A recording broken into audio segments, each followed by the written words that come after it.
Welcome to the Town Hall Get to Know broadcast. We want to thank you for taking time to join us this evening. I am Stephen Smith, and I have a special guest with me this evening, John Kerwin, Coach John Kerwin. It's going to be an interesting broadcast tonight. I'm going to ask you to certainly stick with us. Don't leave, because if you do, you're going to miss something that might be very important, and we don't want that to happen. But we hope that you're doing well today. It is Monday. I'm glad to be here. And I want to tell you a little bit about our special guest this evening. John Kerwin is a health coach. He's also a fitness trainer, and he's a beacon of hope and health to help people thrive. He teaches them how to take care of themselves from a health and wellness standpoint. John's always been passionate about helping other people. He decided to follow that passion into his purpose. His plan is to impact the world one healthy person and one healthy habit at a time. John is a former IT nerd. He was in the healthcare industry, and he calls it his Clark Kent job. Now, however, his Superman role is getting people off of medications and offering them a healthy lifestyle. And without further ado, I love to bring in John to the studio. Welcome, John. How are you doing this evening? Good. How are you, sir? I'm doing well. So you're up in Chicagoland. I am, yeah. But it's actually, I've been here now for like almost 22 years. So I call it home, I guess. That's a long time. I call it home after 22 years too as well. Well, I want to let the viewers know that I came across you on a video with Tamara L. Hunter. She's with the Chemo Buddies for Life nonprofit foundation, the foundation that helps people through connections that might be suffering either from loss of a loved one from cancer or cancer patients. And a great organization. I certainly support them. I've been involved with them for some time now. But I saw you on an interview, John, with Tamara, and I was really impressed. You were on the Service Heroes show, and so I'd love for you to maybe just start by telling the viewers a little bit about yourself, a little bit about your background, and then lead to, okay, you were a service hero. Well, that's for a reason, and of course, the Town Hall Get to Know is all about people making a positive impact in their communities. And so clearly that's why you were there. So tell us a little bit about yourself, John. So, long story short, I grew up always having this idea in my mind. I guess it's actually through my personality. I've always actually been driven to actually help people. But I didn't have a specific area to actually figure out where that was going to be. But I was serving people. I was actually I started working for the dietary and an old folks home. I was actually doing a lot of volunteer work when I was younger, but I just didn't have that avenue to actually or the confidence to actually pursue that as actually a career. It was just basically kind of being directed towards me, but I also actually started to get into that whole mindset of oh, well, I need to take care of myself. I need to actually find a job, find a career that's actually going to provide for me and possibly my family in the future. And so I kind of pursued IT. One of the things that's actually really interesting about IT is that I guess my purpose was always there. It was always being that person that would actually learn something and then share with everybody else, because I want to bring people with me as opposed to actually isolating myself. And for over 20 years I've been basically acting as Clark Kent in my IT career. I've been always being willing as a team player to actually learn everything I can, feeling like I actually have that passion of knowing that I can train somebody to actually do something effective. And long story short, I've been doing this IT stuff, but there was some sort of itch. There was an itch on my back that I couldn't actually scratch, and it just kept actually itching. And I just felt like I needed to do something that was actually more meaningful.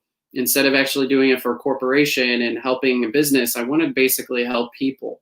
But I didn't know, and I had the fear of stepping away from something that I was really comfortable with, which was a skill set that I had. But at the end of the day, my heart was actually in it. And I'm still an IT nerd. Like, I still act as my Clark Kent. I'm basically that's something that's a skill set that I will actually utilize as much as I can. And hopefully that technology will move into, what I'm doing right now, which is really focusing on helping people. And so all of a sudden, I gravitated towards an opportunity where I saw somebody who is actually like doing something that's actually like really beneficial towards other people.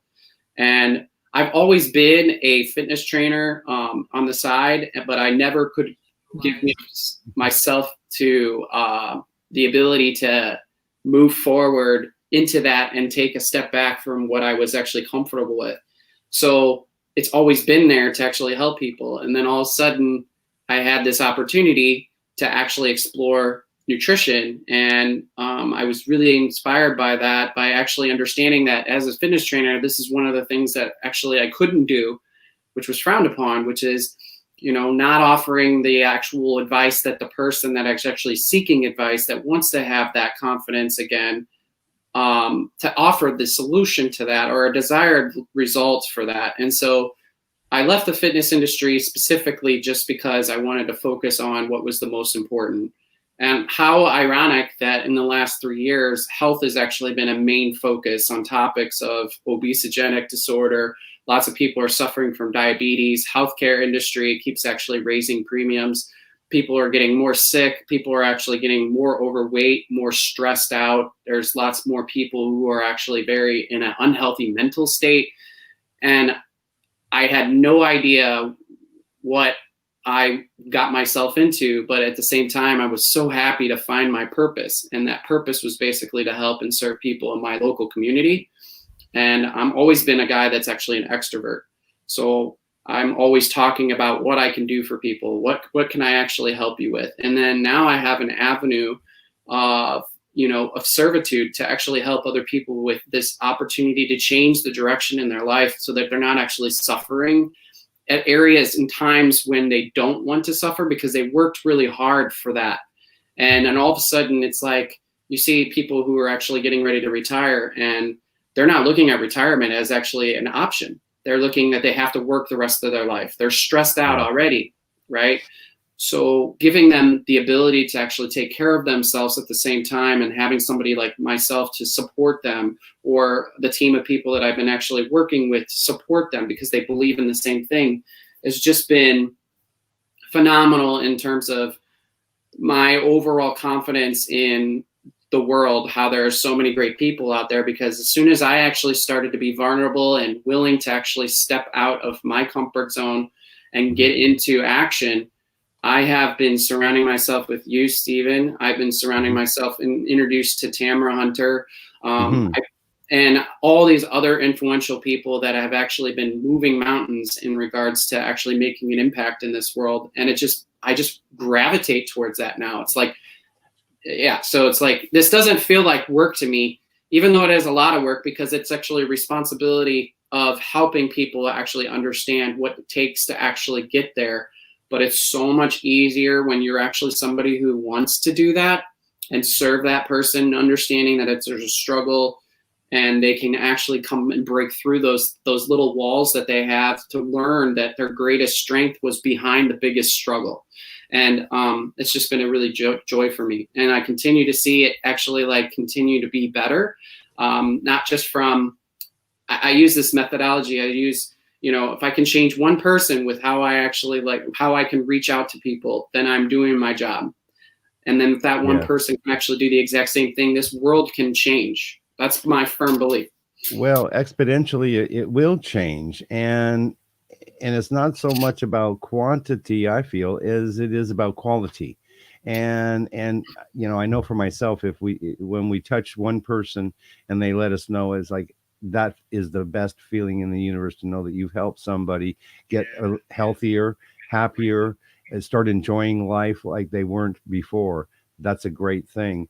And I saw that. Now, what was the thing, your epiphany moment when you decided, okay, I'm going to just change this? I know you kind of referred to that earlier when you were speaking, but what was that thing that just clicked? And it's just like, okay, I'm going to turn my passion into my purpose now?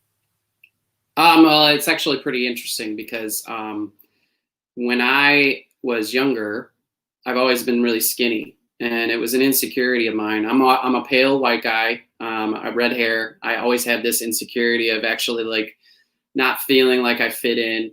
I had this fear of rejection. I had this fear of actually like people weren't going to listen to me or, you know, pay attention to what I could actually offer.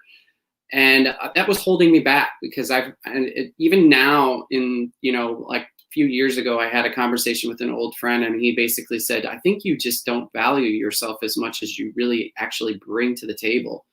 And I didn't understand that, but he was basically saying you need to break through your own obstacle, which is yourself. And so it's funny because this journey doesn't end, you know, now, and it won't end tomorrow, and it won't end, you know, months from now, but it's began when I was younger, and it's been continuously going through all these different motions. And through that, I just keep actually growing as a person.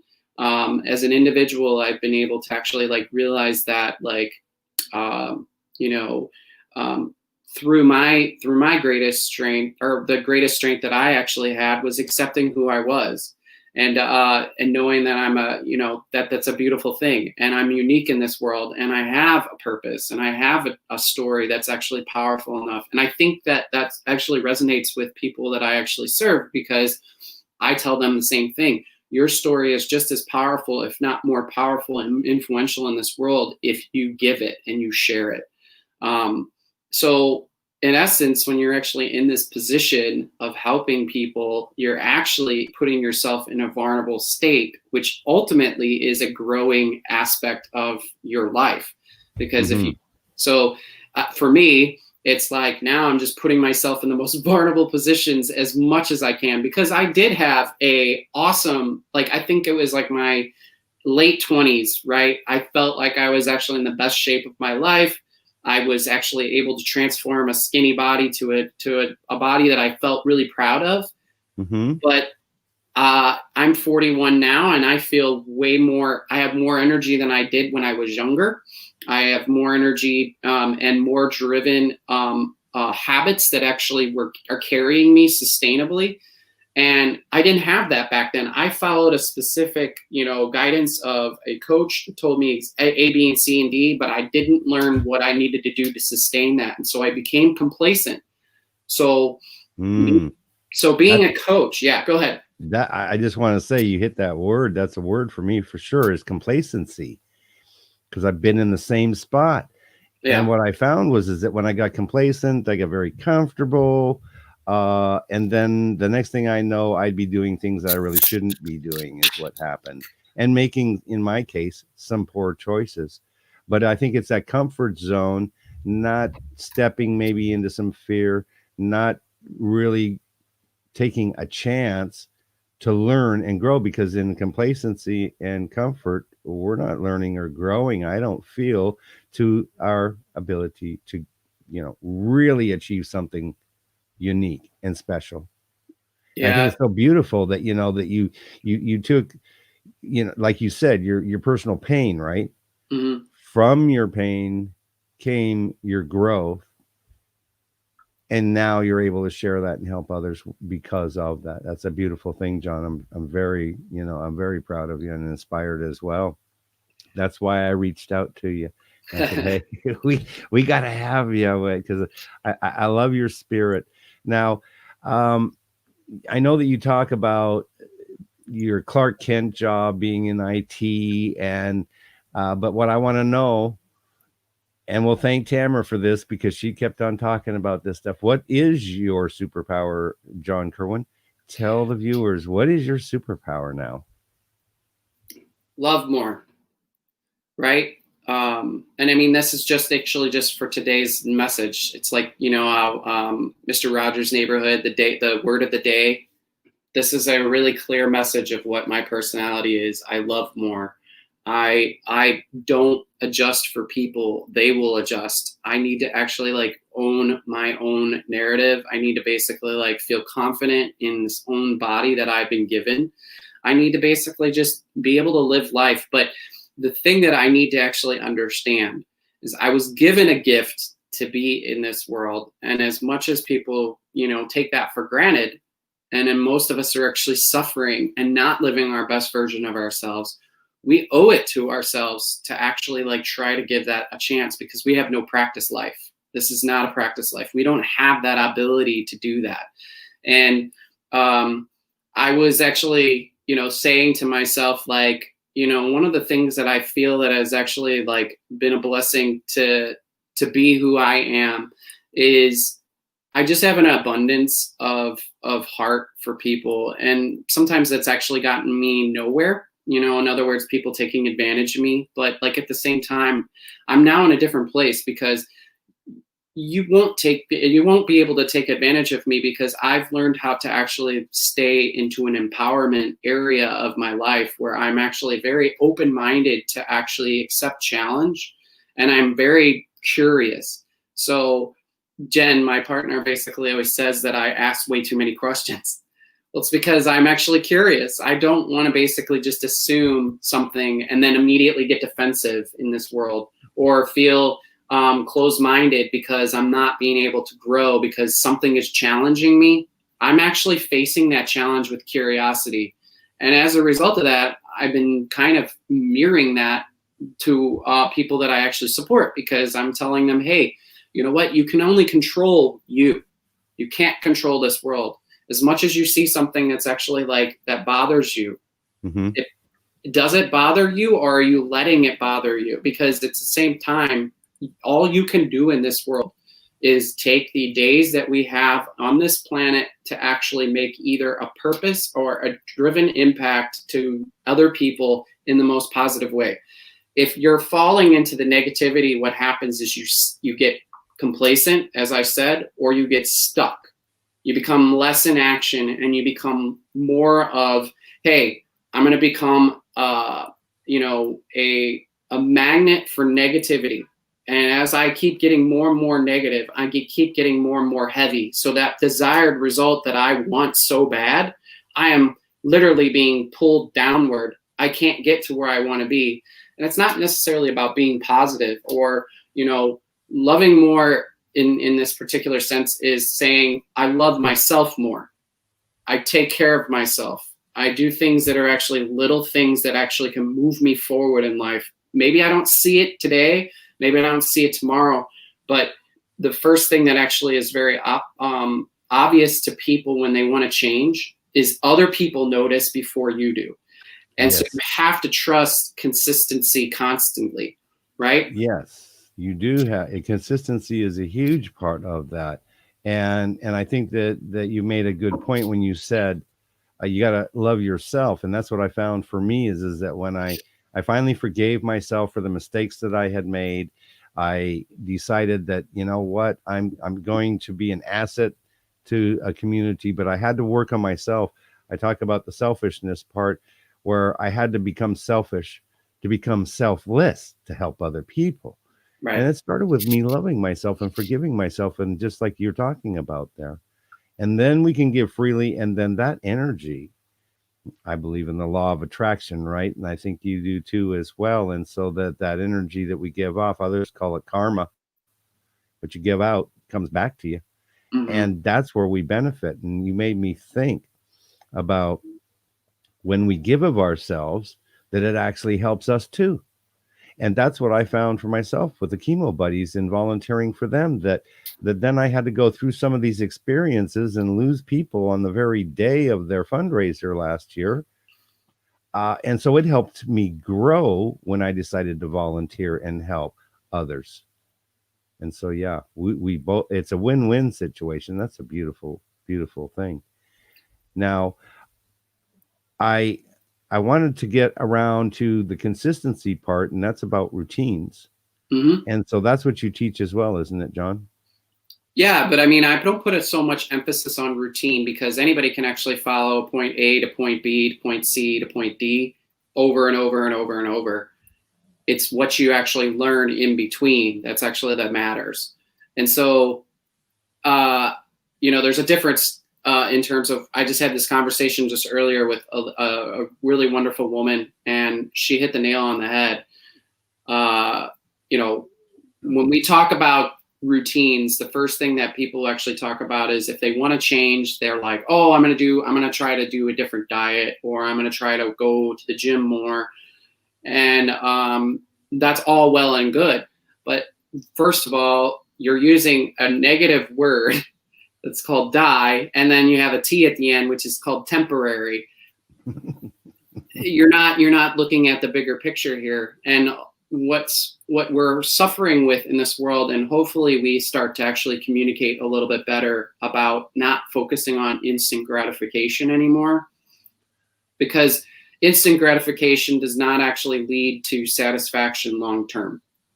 That's a very good point. It goes instant. Yeah. Coming from a guy from Southern California that wants instant gratification and wants it now and wants to be able to have it quick. Oh, yeah. Thanks, Amazon. They've taken care of that for us now, haven't they? Yeah, exactly. But you're right. Good point. So, the emphasis is more on what is the easiest way for people to see wins in their life, right? What is it? That Navy SEAL officer actually made a statement at a commencement ceremony. He said, the best way to start your day is to actually win right when you get up. And he said, make your bed. And it doesn't have any significance to you when you do it, but it actually helps you to accountability so that if you have a really bad day, you come home to a made bed. Right. Now, if you want to change the world, make your bed. Start exactly. with making your bed. Right. Yes. So now, like for me, I don't want to be a preacher. I don't want to basically preach to people and say, this is what you need to do. I don't want that. But what I want to do is I want to lead by my own actions. So when I talked to you for the first time, the first thing I said to you was, hey, did I come off as actually somebody who's trying to promote or push something to you? Because that's not me. If you look at who I am, I am the person that is what I'm doing. In other words, I live and breathe a healthy lifestyle, or I live and breathe my struggle, and I live and breathe and be honest about that, because until we are honest with ourselves, we can't keep moving forward. We're always being stuck. And I'm like a firm believer of pushing that needle forward. And it takes a little bit of time. And sometimes it's actually kind of funny because it's like a bank account. Worst place to actually put your money is in the savings account for a whole year if it's less than a certain amount of money, because it doesn't grow very much. Right. However, that's not life. Life actually gives you the ability to actually move that needle really quickly, but also move it back. But it also allows you to actually move it consistently over time. And it might actually fight you a little bit, in terms of all these different changes, because our body and our mind need to be in sync. And if you're not in sync with each other, then you have that struggle of that constant battle between physical and mental, right? And it's not until you actually understand from the perspective of others of what you are conveying, because a lot of us actually think that we're okay, we're doing okay. And then all of a sudden we actually are in a hospital bed and we don't understand why we are actually there. But yet our habits over time have built up that particular scenario. Right. Because we've created it for ourselves. So the same thing, when you're actually in action and you're doing something to better yourself, you might not see it. You might get frustrated with it. But I use the paper towel methodology, right? We buy a paper towel and you look at that paper towel roll and it's like massive.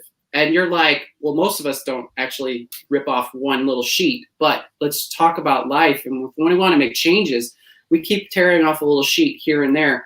We, as humans, do not see that change, but it is a change and it continuously changes. And what happens is when you continuously do something on a regular basis, the mental aspect of our body actually starts to get into sync with what we're trying to do, because it doesn't want us to be present in a situation because it uses so much energy to actually be present. That's why, like, when we went through school to learn math was so frustrating for us because we had to learn how to actually like add, subtract, multiply. I never went any further than algebra, but that's okay. If you guys have, that's awesome. I'm right there with you. I know that our stories are similar too. And yeah, it is with math. But like what I'm saying is it took us a struggle to learn math. And then when we did, We have it built into our consciousness on how to actually do those things. So what it takes is time. And a lot of the reasons why people are not successful or they struggle in this world is because time is not something that they want, to use to actually like benefit themselves. They want to actually have it now so they have time to enjoy it. You can't do that. You have to work through something, because if you get everything, like if I handed you an awesome lifestyle right now, completely free, do you think that it would be sustainable for you? Probably not. You know why? Because you didn't earn it. You don't know what it took to actually get that.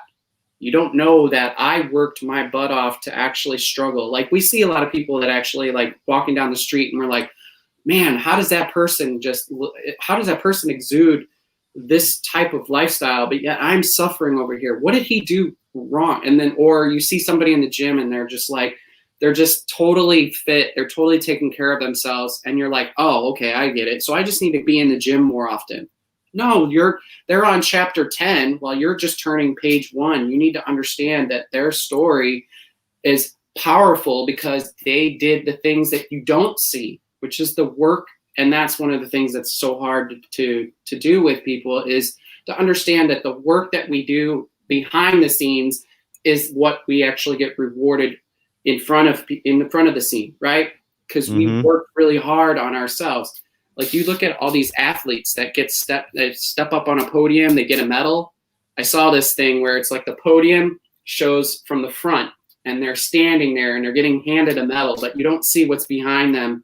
And you see this huge cliff of all these things that they had to do. They struggled, they failed, they broke bones. They actually like had to change their diet. They had to do all these things that actually were such a struggle, but yet you only see that they're at the top.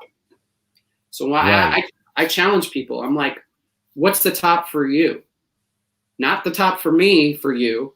I know where you can go because I believe in you. So I will take you where you need to go, but I want you to believe where you are. And it starts with, what is your reason that you want to change?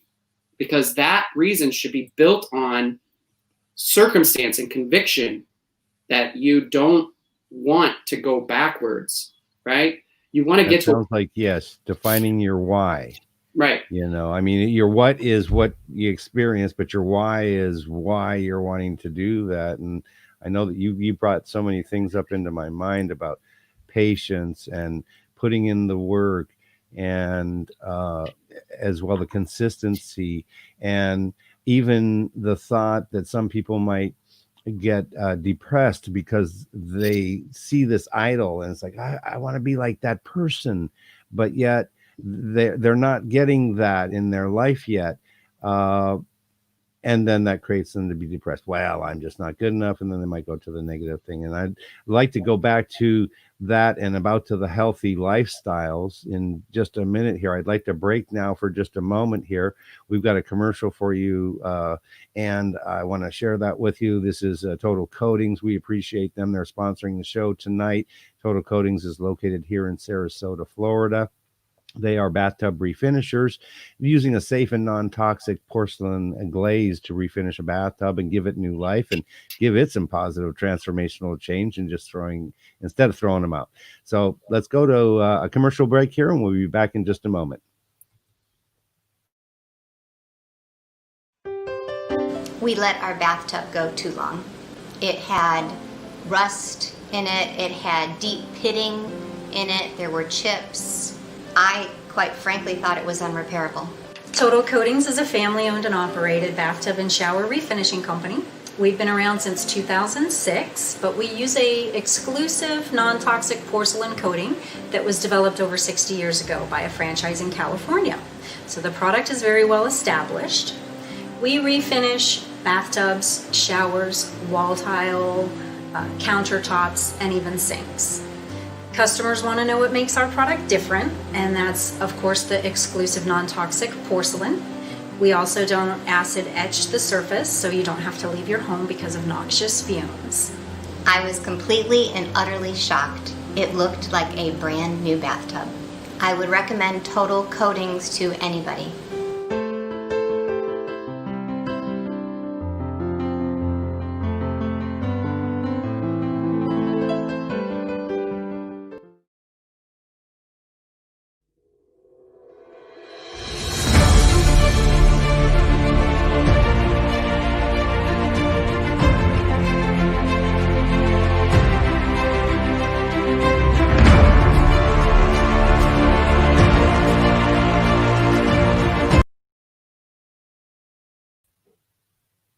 We're back.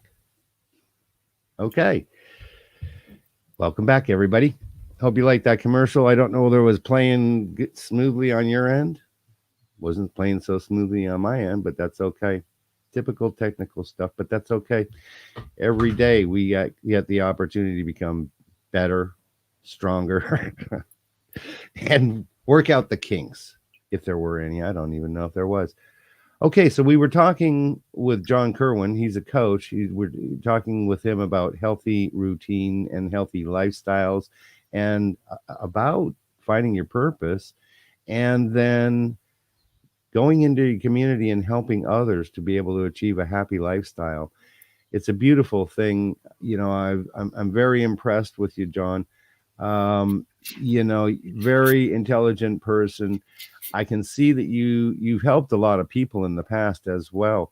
I'd like for you to define for the viewers about a healthy lifestyle. What would an optimal healthy lifestyle look like to you? Well, it's pretty complicated in regards to what a healthy lifestyle is because it's an ongoing thing, right? You know, being healthy doesn't mean that you're healthy all the time. So what you got to basically understand, it's a mindset, it's an attitude, it's hard work, it's knowledge, right? But it's funny because if you just focus on knowledge, that's maybe in the alphabet, if you spell it out, it only equals 96%. If you spell out hard work, it only equals 98%. But if you spell out attitude is everything when it actually comes to change. And attitude actually comes from a mindset that you have a purpose to drive to actually be better than you were yesterday. Attitude, if you add it up in the alphabet, it actually equals 100%. So a healthy lifestyle is 100% of encompassing of the work that we actually do as a human being, right? First thing that we actually need to do to actually produce a healthy lifestyle is get the mind not attached to unconsciously incompetent decision making. Okay. The easiest way to actually describe that, as far as, you know, the mindset actually falls into two different categories: it's emotion and instinct. And if it's actually instinct, it's been built into us since we were born. Simple aspect of instincts that our brain actually uses on a regular basis. How many people can raise their hand that they actually eat breakfast at the certain time? Or how many people actually brush their teeth every morning? And do you remember when you were actually like taught to do that? You had no idea why you had to do that. You just were being yelled by your parents, brush your teeth, you got to do that, you got to do that, right? And now we're doing it on every single moment of every single day. So if something like that came into our life at the beginning of our life, and now we're actually using it as we are in the present time, it takes not just as much time, but it takes time to actually reprogram the brain to do that. So that's the first thing. The second thing is basically like being more self-aware. So when you actually start to be more present, the first thing the brain does not like that, because contrary to everybody's belief, when we consume calories into our body for energy, 30% of it goes up here. And the reason why it goes up here is so that I can move my arm to point to my head, right? I move my arm, my brain said, okay, I'll let you move your arm. It's using energy, right? Because I'm making that effort. So the same thing actually happens when you're trying to do something that's going to challenge you. It's going to take some time. So what I try to do for people for a healthy lifestyle is micro-size that. Okay. And make it less of a big, huge win. And instead, like I said, consistency constantly, making it smaller. Instead of doing things at the last minute that are large and stressful, do things small all throughout the day. Do things small all throughout the year. You can totally see the difference from that, right? I said this thing about, eating and hydration has actually been the biggest thing that people actually struggle with. I've heard so many people say that they can actually drink soda, they can drink coffee, they can do all this stuff without actually ever saying how much they drink. But Yet when you actually ask them how much water did they drink, they either say not enough, or I only drink when I'm thirsty. And it's just this mindset that there's this educational aspect that people do not have, which is like just as simple as water. If we drank half our body weight in water in ounces, we would actually be hands down a lot better off in our body, because we are using that source of energy and that source of sustenance that's actually necessary for our body to survive. We're made up of 50 to 60% body water, but yet we lose that all throughout the day, right? And especially in Florida. Right. I bet, yeah, you probably sweat a lot more in Florida. I would imagine that. Yeah. So that's the first thing, right? So that's so easy. If I told somebody to actually be like, you know what, you can make a big difference if you just drink 8 ounces 8 times a day, 64 ounces of water. Oh, really? Well, I don't usually do that. I have like maybe a soda during the day because of my energy drops. I don't see how water will actually help me. Well, water actually helps with our digestive system. It helps with our skin. It helps with our joints. It makes us less stiff. It actually hydrates our organs. It doesn't cause us to have headaches, right? So there's all sorts of benefits of that. But then, well, I think water, not to interrupt, but I will, I guess, water is so important, right? Because, I mean, it is the source of life. If simply put, everything needs water, period. And so this is why we talk about that too on Ask Dr. Jenny on Wednesdays, is because we're talking about a lot of the water out there. All the minerals and the good stuff's been stripped out. You need to put that back into it. Now, I love it because you're a health coach, right, John? Yeah. And so you've learned a lot about how like gut health, and I think you alluded to that earlier. Your gut health is totally correlated to your mental health and your thinking, and how that's an important factor of this healthy lifestyle as well. It's funny that you say, it's funny that we bring that up, because I had a conversation earlier and I used the analogy that both of us being 40 years old, right? Thanks. That's what Florida does to you, right? It actually just keeps you young. It's like the fountain of youth. No, but like what people don't understand is that when we were younger, when we were a baby, we were born, and for whatever reason, the best information that we could have ever actually been given was our parents being told, or our mother being told, that in order for you to actually grow, you need to basically be nursing your baby 2 to 3 times, or every 2 to 3 hours. And why is that? Well, basically the baby was born as a metabolic machine. It was perfectly designed to grow. Well, we're now adults. We're not really growing anymore. In fact, a lot of us are shrinking. Maybe shrinking and getting wider. I don't know. But is that why I had to roll the cuffs of my pants up today? Right. So it's like, but at the same time, we've gotten so busy in our life that we've created huge gaps in that process. And even though that process was actually necessary for us to grow when we were a kid, it's still beneficial to us. And I'm not saying it has to be like this, because people can go through life and actually eat a certain way. But what I find is that if your body is slowing down metabolically, or your metabolism slowing down, your gut health is actually not really good. Your digestive system is not really good, because you're not being able to process food quickly and then dispose of what you actually don't need. Instead, we sit in that stasis of, let's just picture how disgusting that can be for our body. And we sit in those a lot of times because we're not drinking enough water. We're not having our good gut health. We're associating that with like a lot of the stress in our body. And on top of that, if we're miserable in our body, we're usually miserable in life. And what happens is then we feel like we're become a victim of that. We victimize ourselves, or sometimes we take on the villain in our own narrative and we put ourselves as a victim. Or sometimes we're in a situation where we're trying to figure something out, and then all of a sudden, somebody swoops in and fixes that for us, and we don't learn something. So what I'm trying to say is that if we don't feel really good about ourselves, it has to start with how we take care of our body. Okay.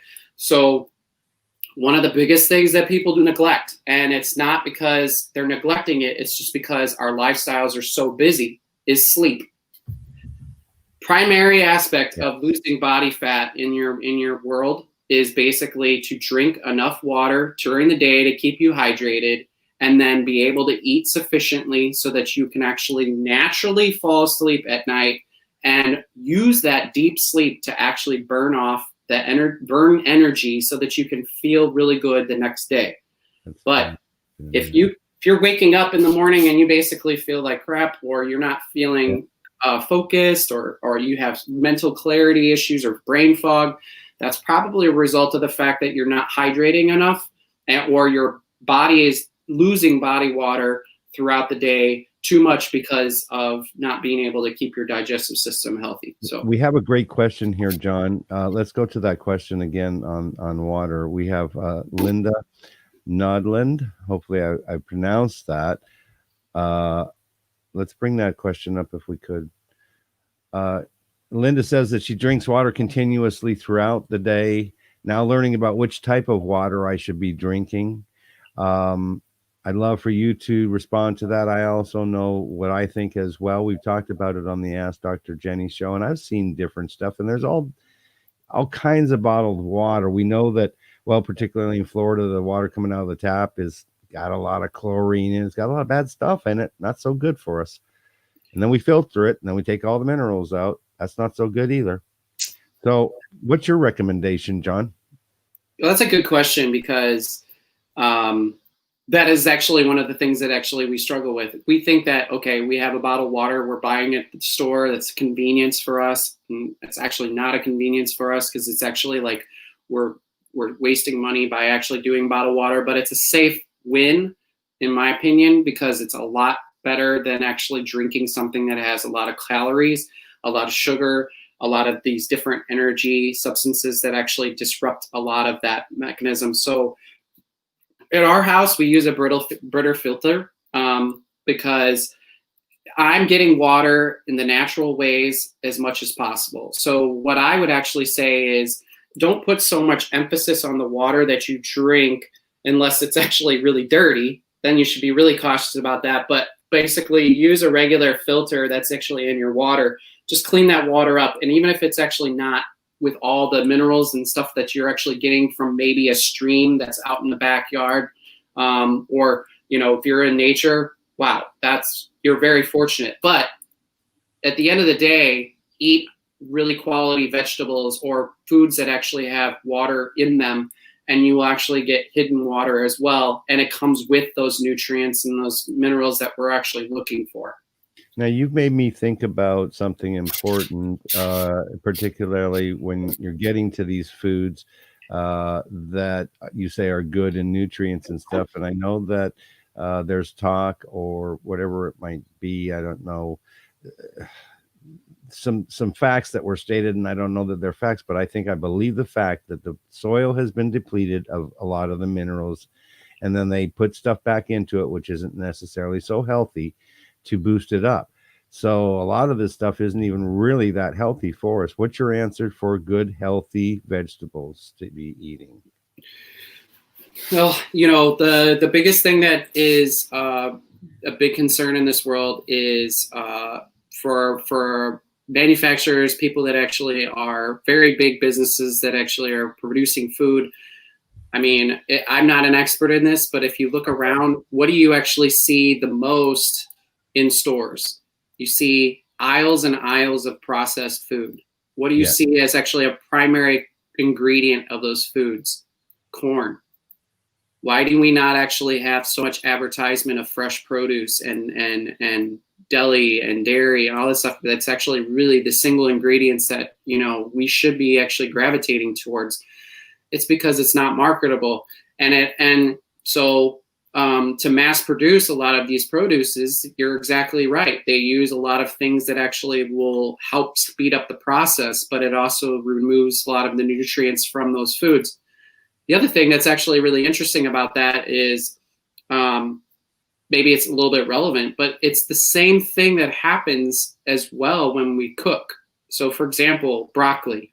Mm-hmm. If you're eating broccoli raw, great. If you're eating broccoli when you steam it, okay, let me actually tell you something. Most of the time when we eat broccoli, we don't get half of the nutrients that actually is in the broccoli because it actually does not get broken down. The broccoli itself actually takes a lot longer to actually break down. So what I've actually heard from several people that cook their broccoli, they use like apple cider vinegar to actually treat it as like the gut health that your stomach to actually break it down. But because yes, so make your broccoli, but use apple cider vinegar in when you're steaming it, so it actually acts almost like it's actually being broken down in the stomach. So now when you consume it, you're getting more of that nutrients from that. So that's interesting. But I mean, it's like, here's the thing. We put a lot of emphasis on food, but the first thing that we need to actually understand is it's not just the food that we really need to be concerned about, because a lot of people get so confused about calories. Calories here, they tell us that an average amount of people need, or an average, size and height and age, you just need a certain amount of calories to survive. Well, that's great, but the biggest thing that's actually the biggest struggle about that is now you have calories in somebody's head. I need to meet 2,000 calories in a day in order to actually, live a healthy lifestyle. Well, okay, where is those 2,000 calories coming from, and how much nutrients is coming in them, right? Is those calories ultra processed? Does it have a lot of flour? Does it have a lot of sugar and salt that lack our leptin in our body? Which obviously people don't understand this. Fat cells are actually good for us in the body because they're designed to tell us when we're full. But guess what tells us not when we're full? Our dopamine. And guess what we actually, as a market, if you go to the store, you see energy drinks, you see sugar drinks, you see the advertisements for our kids when we're actually coming home from school back, when we were able to go outside for school. They'd come home, those commercials that they would see, all it is basically energy drinks, sugar, soda, like all these fast foods. And it's designed to create dopamine here. Because the more you're addicted to something, the more those receptors actually start to wear down, the more you will crave it because you're not getting that addiction enough. So like you start with 1 cup of coffee with sugar and cream, and then all of a sudden you see your body actually spike and go down. So what do you usually do? Your brain says, well, I like that feeling, so get another cup of coffee. Or you hear people who are actually drinking like 6 sodas a day. Well, they started with 1, and it wasn't good enough for them because they continued to actually wear that down. So the sugar thing's a progressive disease. No wonder I like dessert, but I know I've been trying to work on my diet. I certainly have. But it was more habit, I think, than it was anything else. I think dessert at dinner type thing, I guess. But that's important is where you're getting it from. I'd like to, we're winding down too close to near the end, but I tell you, you've been giving us some great information. I want you to do this for the viewers, though. I consider you a leader. I consider you a person that is cares, like you said, I'll use your word, loves people, wants people to know that you do love them and that you care about them, but that you don't want them to be overwhelmed with all these goals that are difficult to achieve. So my question to you would be, how do you define then good leadership? Well, first of all, an effective coach actually comes off and is designed to help you come to a decision, to actually kill off your fear that when you're trying to make a decision, you need to have somebody that's actually going to try to kill off that fear, but in the most honest way. But at the same time, if you're going to be a leader, usually you need to lead by example, not by just talking to somebody and doing something, because at some point you become a false leader, which is basically an imposter. And it usually starts to actually come very quickly when you don't show up on your own health, but you're telling advice of other people. It doesn't come off with that genuinity that you have, that care and that passion, because you're not living that way.